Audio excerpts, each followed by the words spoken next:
Hello दोस्तों, welcome to my channel GK educate. GK educate channel में आप सभी का एक बार फिर से हार्दिक स्वागत है। दोस्तों, आज की वीडियो में हम कवर करेंगे 21 अप्रैल से लेकर 31 अप्रैल तक का करंट अफेयर्स, जिसमें हम कुछ इंपॉर्टेंट टॉपिक कवर करेंगे। उसके बाद कुछ क्वेश्चन आंसर्स होंगे जिसको हम कवर करेंगे। ये टॉपिक्स और क्वेश्चन आंसर्स आपके कंपटीशन एग्जाम की तैयारी के लिए इंपॉर्टेंट हो सकते हैं, जो कि पिछले 10 दिन के होंगे। तो चलिए शुरू करते हैं दोस्तों आज का topic, GK current affairs 21 April to 31 April 23।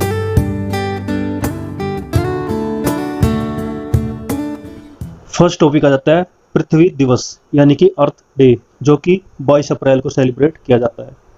1969 में पर्यावरण पर यूनेस्को सम्मेलन में जॉन मैकोनेल के द्वारा पृथ्वी दिवस औपचारिक रूप से प्रस्तावित किया गया था। बाद में 1970 ईस्वी में संयुक्त राष्ट्र महासचिव यूथांट के द्वारा वर्नल इक्विनॉक्स पर प्रति वर्ष अंतर्राष्ट्रीय पृथ्वी दिवस मनाने के लिए घोषणा पर हस्ताक्षर किए गए और यह पहली बार 1970 में मनाया गया। 22 अप्रैल के बाद से यह दिवस हर साल 193 से अधिक देशों में मनाया जाता है और पृथ्वी दिवस नेटवर्क के द्वारा विश्व स्तर पर समारोह का आयोजन किया जाता है। तो दोस्तों, यह था पृथ्वी दिवस के बारे में, जो कि हर साल जो है 22 अप्रैल को सेलिब्रेट किया जाता है। सेकंड आ जाता है अमृतपाल सिंह की गिरफ्तारी हो गई है, इसके बारे में पढ़ते हैं। हाल ही में खालिस्तानी अलगाववादी अमृतपाल सिंह को पुलिस के द्वारा गिरफ्तार कर लिया गया है। उसे गिरफ्तार करके असम की जेल में भेज दिया गया है। 18 मार्च 2023 को पंजाब पुलिस ने उसे गिरफ्तार करने के लिए एक बड़ा अभियान चलाया था, जिसमें पंजाब पुलिस ने अमृतपाल सिंह के कई सहयोगियों को गिरफ्तार कर लिया था। अमृतपाल सिंह एक खालिस्तानी अलगाववादी है। उनका जन्म 17 जनवरी 1993 ईस्वी को पंजाब के अमृतसर में हुआ था। तो वो लगभग 30 वर्ष के है। वह वर्तमान में वारिस पंजाब दे नामक एक संगठन के प्रमुख है। वह सितंबर 2022 में सुर्खियों में आया जब वह दुबई से भारत लौटा था। यहाँ पर उसने दीप सिद्धू के बाद लावे वारिस पंजाब दे संगठन की कमान संभाली। अमृतपाल सिंह जर्नैल भिंडरावाले के विचारों से प्रभावित है। वह खालिस्तान का समर्थक है, जिसके तहत वह सिख समुदाय के लोगों के लिए एक अलग देश की मांग करता है। तो यह था अमृतपाल सिंह के बारे में, जिनकी गिरफ्तारी कर ली गई है।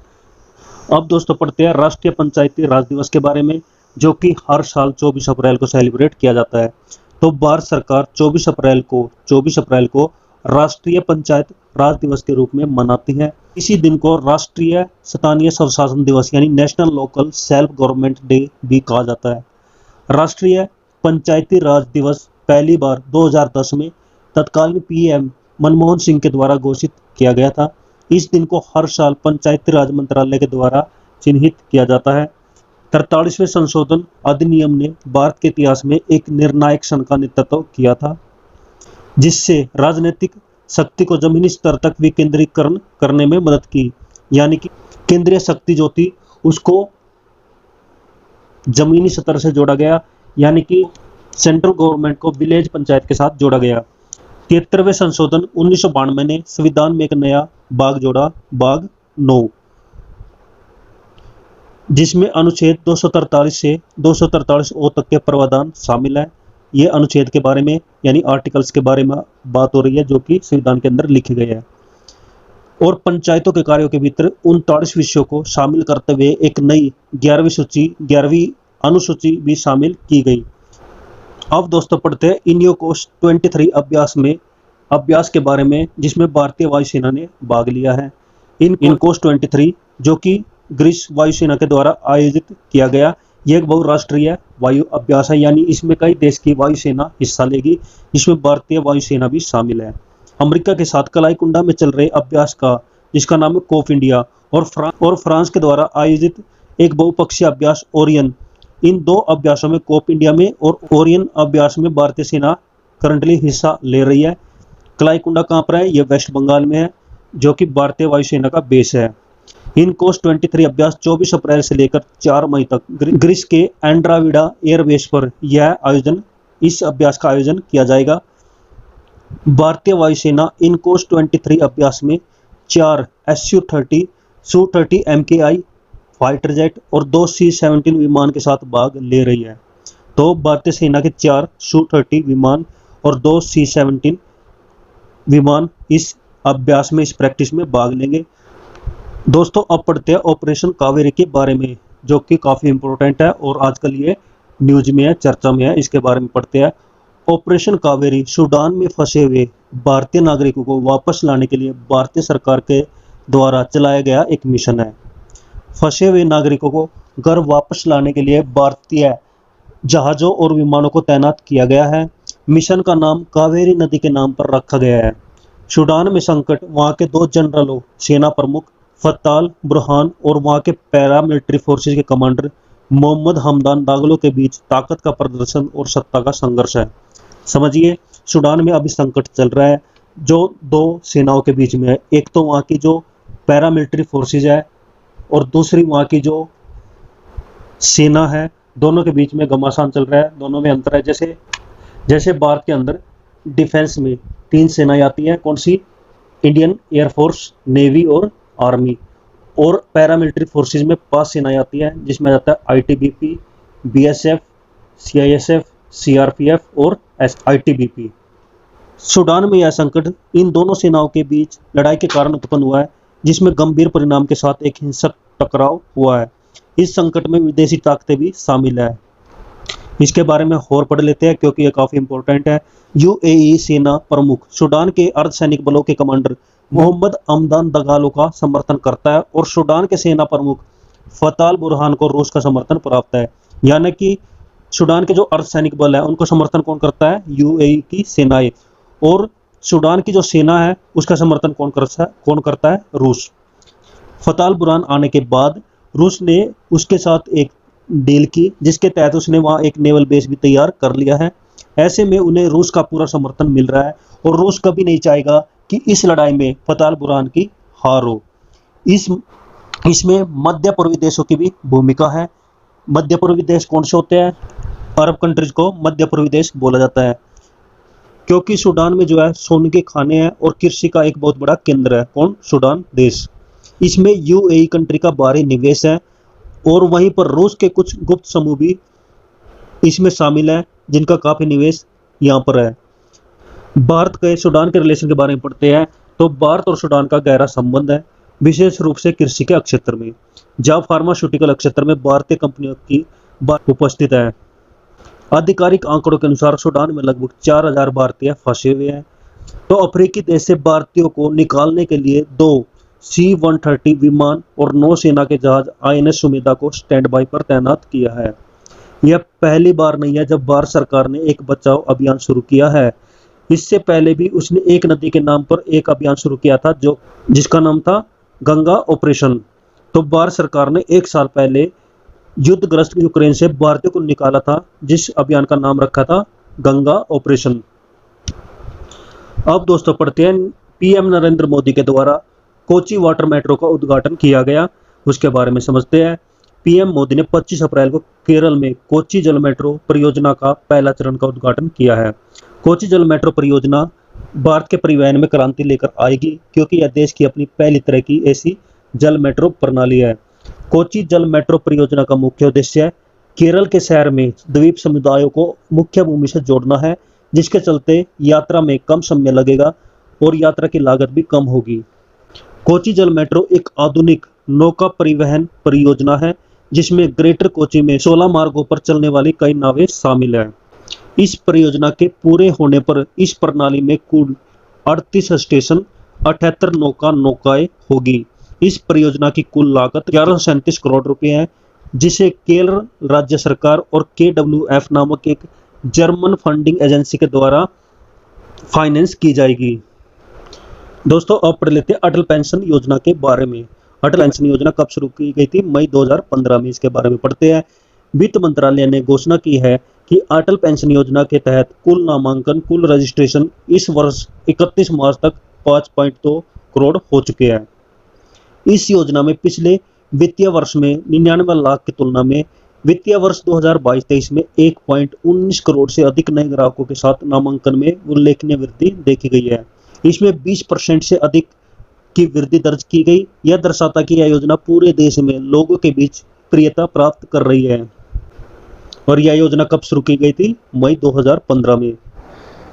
अब दोस्तों पढ़ लेते हैं महिला सम्मान बचत पत्र के बारे में। महिला सम्मान बचत पत्र क्या है? हाल ही में प्रधानमंत्री श्री नरेंद्र मोदी ने लोगों से महिला सम्मान बचत पत्र को अपनाने का आग्रह किया है।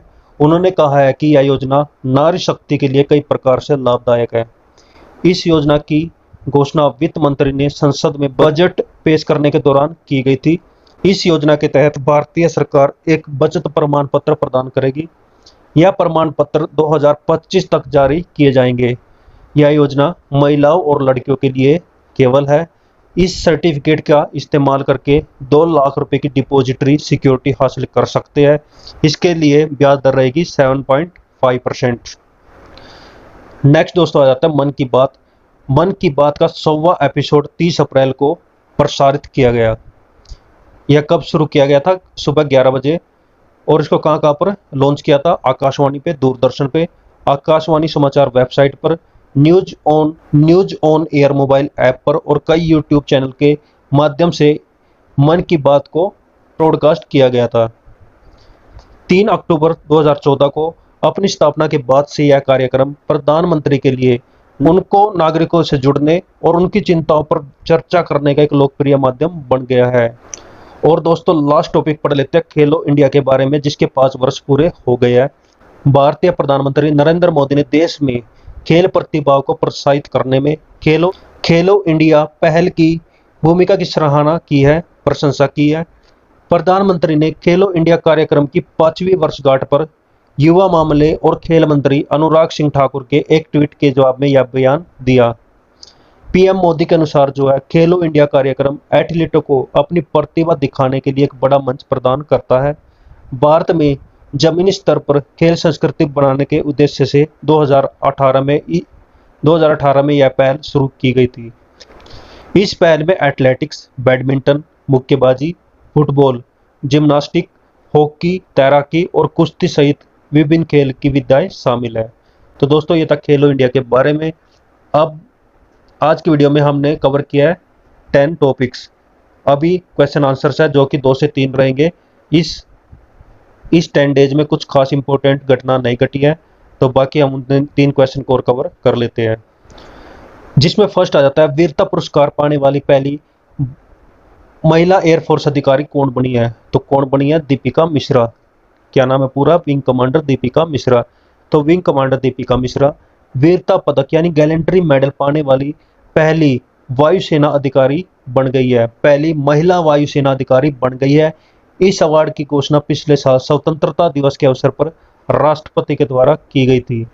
सेकंड आ जाता है दोस्तों राष्ट्रीय राज्य दिवस प्रतिवर्ष कब मनाया जाता है? तो कब मनाया जाता है? 24 अप्रैल को।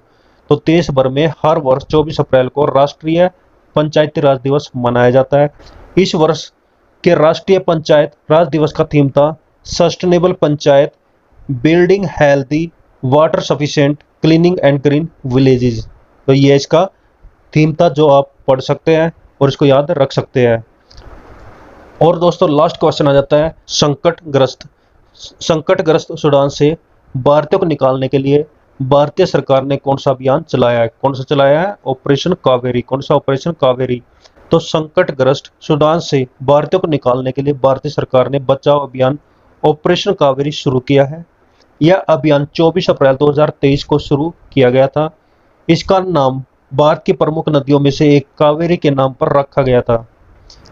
तो दोस्तों ये थी आज की वीडियो जिसमें हमने करंट अफेयर कवर किया है 21 अप्रैल से लेकर 31 अप्रैल तक का।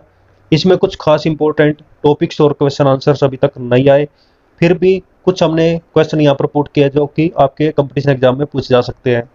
अगर दोस्तों वीडियो अच्छी लगी है तो इस वीडियो को लाइक करें, शेयर करें और मेरा चैनल जीके एजुकार्ट उसको सब्सक्राइब करें और साथ के साथ बेल आइकन को दबाएं अगर आप एग्जाम की तैयारी करते हैं, क्योंकि इसमें मेरी अभी 2 सीरीज चल रही है, मैथ की और इंग्लिश की। मैथ मैं कवर कर रहा हूँ आर.एस. अग्रवाल से और इंग्लिश में कवर कर रहा हूँ लुसेंट इंग्लिश ग्रामर से, जो कि दोनों काफ़ी इम्पोर्टेंट बुक है। तो दोस्तों खुश रहिए, हंसते रहिए, मुस्कुराते रहिए अच्छे से पढ़ाई करिए। बेस्ट ऑफ लक सभी को। Thank you. जय हिंद, जय भारत, वंदे मातरम।